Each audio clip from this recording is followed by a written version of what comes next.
अस्सलाम वालेकुम, मेरा नाम है फातिमा हदीर और आज आप देख रहे हैं तख्ती ऑनलाइन। कुछ दिन पहले की बात है, मेरे पापा ने मुझे एक बुक गिफ्ट की जिसका नाम था माइंडसेट, जैसे कि आप देख सकते हैं। ये बुक जब मैंने देखी तो मैंने फौरन पहचाना कि ये कैरल ड्वेक ने लिखी है और वो एक फेमस साइकियाट्रिस्ट थी। वो बहुत सक्सेसफुल थी और उन्हें बहुत सी इंस्पायरेशनल टॉक्स भी दी हैं, आप उनके ज़रूर सुनना। और जब मैंने इस बुक के नीचे देखा तो मैंने देखा कि 2 मिलियन कॉपीज वर सोल्ड, मतलब कि 2 मिलियन कॉपीज, 20 लाख कॉपीज इसकी बिक चुकी हैं और उनमें से एक मेरे पास है। तो मैंने सोचा कि आज मैं आप लोगों के साथ इसकी इंफॉर्मेशन शेयर करती हूँ। जब मैंने ये बुक ऑर्डर की तो जब ये घर आई हमारे, तो मैं घर पे नहीं थी उस टाइम, मेरी दादो घर पे थी और उनने वो बुक रिसीव। और फिर जब उन्हें उस बुक के ऊपर पढ़ा, उनको इतनी अच्छी इंग्लिश नहीं आती थी तो उनको एकदम से मतलब हुआ कि ये कितनी अच्छी बुक है। और फिर उन्होंने सोचा कि ये कौन पढ़ेगा। फिर मेरे बाबा ने उनको बताया कि ये तो फातिमा पढ़ेगी। अपनी दादो को कहा हाँ जी मैं आपको बिल्कुल बता सकती हूँ, कहती लेकिन आप मुझे तो बता दोगी, लेकिन उन बच्चों का क्या है जो पाकिस्तान में इतने ज़्यादा रहते हैं जिनको इंग्लिश नहीं आती, उनके लिए मैंने ये वीडियो स्टार्ट की है। और मैंने सोचा अपनी दादों के साथ साथ उनको भी ज़रा इसकी इन्फॉर्मेशन बता दूँ। अगर आपको इंग्लिश आती है और आप 7th ग्रेडर हैं तो आपको ये बुक ज़रूर पढ़नी चाहिए। अपनी पॉकेट मनी जमा करें और इस बुक को ख़रीदें। ये बहुत अच्छी बुक है और ये आपका माइंड बिल्कुल चेंज कर देगी। तो चलिए हम इस बुक के चैप्टर 1 पे मूव करते हैं। इस बुक में टोटल 8 चैप्टर्स हैं और उन 8 चैप्टर्स पे मैं वीडियोस बनाऊंगी। 1 चैप्टर में 1 वीडियो, दैट मीन्स 8 वीडियोस मैं बनाऊंगी। और आपको अगर इंग्लिश नहीं आती तो आप मेरी वीडियो देखिए और इसको समझिए। चलिए फर्स्ट चैप्टर पे मूव करते हैं। फर्स्ट चैप्टर का नाम है द माइंडसेट्स। आप लोग कंफ्यूज होंगे कि बुक का नाम भी माइंडसेट है, लेकिन इसके फर्स्ट चैप्टर का नाम भी माइंडसेट्स है। ये बड़ी कंफ्यूजिंग बात है, लेकिन मैंने ये चैप्टर पढ़ा और मुझे बहुत सी समझ आई और आज मैं आप लोगों को बताऊंगी कि इसमें है क्या। उसके लिए मैंने ये माइंड मैप बनाया है। फर्स्ट चैप्टर में कैरल ड्वेक ने अपनी ही छोटी सी स्टोरी शेयर की है और वो मैं आपको बताऊंगी। उन्होंने कहा कि वो एक टाइम पहले एक स्कूल में गई थी। उनने स्कूल के डिफरेंट एजेस के 3 बच्चों को बुलाया, बच्चे थे, और उनको एक अलग कमरे में बिठा दिया। फिर उनने आसान से पजल सॉल्व करने के लिए दिया और उन्होंने कहा जो इस पजल को सॉल्व करेगा ना तो फिर मैं उसको गिफ्ट दूंगी।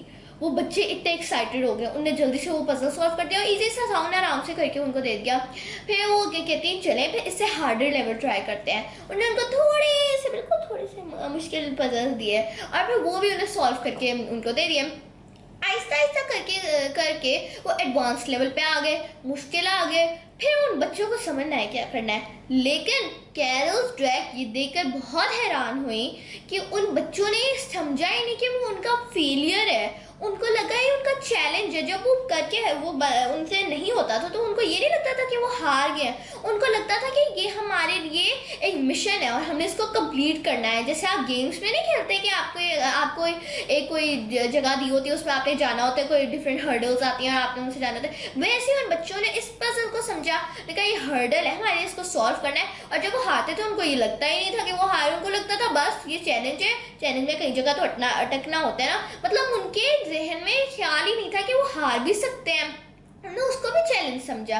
मैं कैरल ड्वेक ये देखकर बहुत हैरान हुई और उन्होंने पहले भी ये जो सेम चीज़ थी ये बड़ों से भी की थी, उन्हें एडल्ट से की थी। और उन जो बड़े थे उन्होंने फौरन हार मान ली। उन्होंने कहा ये तो नहीं हमसे होने वाला, इतना मुश्किल है, कौन करेगा। उन्हें हार मान ली, उन्होंने गिव अप कर दिया। लेकिन बच्चों ने गिव अप किया ही नहीं। बच्चों ने तो समझा कि उनके लिए चैलेंज है और फिर उन बच्चों ने उस पजल को सॉल्व कर लिया और उनके ब्रेन के इतने ज़्यादा न्यू कनेक्शंस भी बन गए। जब आप किसी पजल पे हारते हैं तो आपके ब्रेन का एक न्यू कनेक्शन बनता है और अगर आप उस जो आप गलती आपने की होती है उसको सही नहीं करते तो वो कनेक्शन वही रह जाता है। और अगर आप उसको सही करके सही वाला बनाते हैं तो वो आपके कनेक्शंस ब्रेन में ज़्यादा बनने लग जाते हैं और फिर उससे आपको चीज़ें ज़्यादा याद होने लग जाती हैं। इसलिए कहते हैं जब हारते हैं तो कोई टेंशन नहीं आपको लेनी चाहिए, बस आपको जो आपकी मिस्टेक है उसको रिकवर करना चाहिए। आपके ख्याल में जो बड़े थे उनका कौन सा माइंडसेट होगा और जो छोटे थे उनका कौन सा माइंडसेट होगा? शायद आप लोगों को पता ना हो, दो टाइप्स के माइंडसेट्स होते हैं। एक होता है ग्रोथ माइंडसेट और एक होता है फिक्स्ड माइंडसेट। नामों से तो पता थोड़ा सा लग ही गया होगा ना कि क्या होते हैं। चलिए फिर इसको मैं आपको डिस्क्राइब करके बताती हूँ। चलिए फिर ग्रोथ माइंडसेट से स्टार्ट करते हैं। ग्रोथ माइंडसेट में आप लोगों को लगता है कि आपको प्रैक्टिस करनी है। आप लोग ये नहीं समझते बस कि मैंने जो करा, जैसे सपोज आपने 100 में से 80 मार्क्स लिए हैं, अच्छे तो है, लेकिन आपने बस समझ गया कि मैं इससे ज़्यादा ले ही नहीं सकता, ये परफेक्ट मार्क्स है मेरी क्लास में, बस मैं इससे आगे नहीं हो सकती, जैसा है अच्छा है, बस मैंने इससे आगे नहीं जाना, ये मेरी लिमिट है। और ग्रोथ माइंडसेट में नो लिमिटेशंस, लेकिन अच्छे कामों की नो लिमिटेशंस होती हैं। अगर आपने कोई अच्छे काम किए हैं, बहुत अच्छे किए हैं, आप उनसे ज़्यादा भी अच्छे कर सकते हैं, उसमें लिमिटेशन तो होती ही नहीं है। जैसे कि हमने ये चैनल खोला, चैनल हमारा शुरू में इतने उसके सब्सक्राइबर्स भी नहीं थे, लेकिन आहिस्ता आहिस्ता करके मेरे बाबा ने वीडियोस बनाई और उन वीडियोस में इतनी ज़्यादा इंफॉर्मेशन दी कि आहिस्ता आहिस्ता उनको पता लगने लग गया कि कैसे वीडियोस बनाते हैं। उसके एडिटिंग के लिए न्यू सॉफ्टवेयर ढूंढे, तो उसमें बहुत मेहनत लगती है। तो चलिए वापस अपनी कहानी की तरफ चलते हैं। चलो मैं आपको बता रही थी ग्रोथ माइंडसेट्स का। ग्रोथ माइंडसेट्स में ये ही नहीं होता कि सिर्फ नो लिमिटेशन होते हैं, उसके अलावा भी growth mindset is a skill mindset.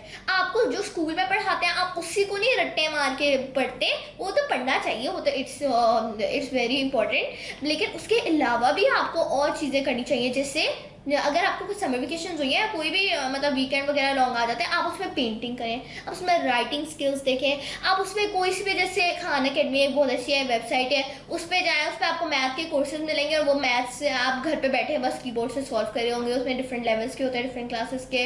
इसके अलावा भी और कोर्सेज होते हैं, कई आपको कैलीग्राफी सिखाते हैं, कई आपको डिफरेंट लैंग्वेजेस के भी कोर्सेज होते हैं, मैथ्स के भी, मैथ्स का मैं करती हूँ, मैथ्स का भी एक कोर्स होता है, इंग्लिश के भी होते हैं, लिटरेचर, सब चीज़ों के कोर्सेज होते हैं। आप वो भी करें, वो उससे आपकी स्किल्स बनेंगी। अगर आपको स्कूल में कोई टीचर ने टॉपिक पढ़ाया तो आप वही नहीं कि वो बुक्स से ही बस आप पढ़ें, घर आके इंटरनेट पे सर्च करिए, उसके बारे में इंफॉर्मेशन लेके अगर आप अगले दिन जाके अपने टीचर को बताएंगे, वो इतने हैरान होंगे कि इसमें तो मेरी चीज़ों को बुक्स के अलावा भी देखा। तो ये होता है हमारा ग्रोथ माइंडसेट, जिसमें नो लिमिटेशंस। और अब हम आते हैं फिक्स्ड माइंडसेट की तरफ, जो कि मोस्ट ऑफ द लोगों का होता है। फिक्स्ड माइंडसेट में क्या होता है, जैसा कि मैंने आपको पहले एग्जांपल दी कि एक बच्चे के 80 मार्क्स आते हैं और समझते हैं बस परफेक्ट, इससे आगे तो हो ही नहीं सकता, बस यही, इससे आगे तो मेरा हो ही नहीं सकता, बस ये सबसे अच्छा है, बस थम्स अप इसको भी समझना। तो आपको चाहिए कि आप अच्छा कर रहे हो, लेकिन आपको ये भी समझना चाहिए कि आप उससे ज़्यादा कर सकते हो। लेकिन फिक्स माइंडसेट वाले लोग नहीं ऐसा समझते हैं। वो लोग ऊपर से वो लोग अपनी बुक्स की तरफ ज़्यादा रहते हैं, उनके वो अपने बुक्स जो स्कूल में पढ़ाते हैं बस वही रट्टा सिस्टम, और उसके अलावा वो कोई इंटरनेट पे जाके वीडियोस वगैरह भी नहीं देखते अलग अलग।